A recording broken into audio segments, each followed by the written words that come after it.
नहमदुहु व नुसल्ली अला रसूलिहिल करीम अम्मा बाद फ़अऊज़ु बिल्लाहि मिनश शैतानिर रजीम बिस्मिल्लाहिर रहमानिर रहीम।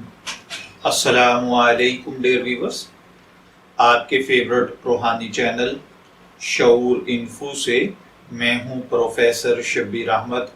हमारा आज का टॉपिक है बदहज़मी का रूहानी इलाज। अल्लाह ताला हर भाई बहन को बदहज़मी से महफूज रखे। अगर खुदा न खास्ता आपको बदहज़मी की शिकायत है, खाना खाने के बाद बदहज़मी हो जाती है, खट्टे मीठे डकार आते हैं, या कै और मतली होती है, या खुदा न खास्ता तबीयत में गुबार और भारीपन भर जाता है, तो आप ये दो रूहानी अमल लेकर मैं आपकी खिदमत में हाजिर हुआ हूँ। इनमें से कोई एक अमल आप अपना लें, इंशाअल्लाहुल अज़ीज़ बदहज़मी से मुस्तकिल छुटकारा हासिल हो जाएगा। इसके लिए जो आपको करना है, अगर किसी भी भाई बहन को बदहज़मी की शिकायत हो तो वो बिस्मिल्लाहिर्रहमानिर्रहीम पढ़कर जब खाना शुरू करे तो हर लुकमे के साथ या बासितु पढ़े, यानी जो ही नवाला मुंह में डाला जाए तो हर लुकमे के साथ एक मर्तबा या बासितु पढ़ा जाए। जितने लुकमे आप खाएं, हर लुकमे के साथ या बासितु आप पढ़ते रहें।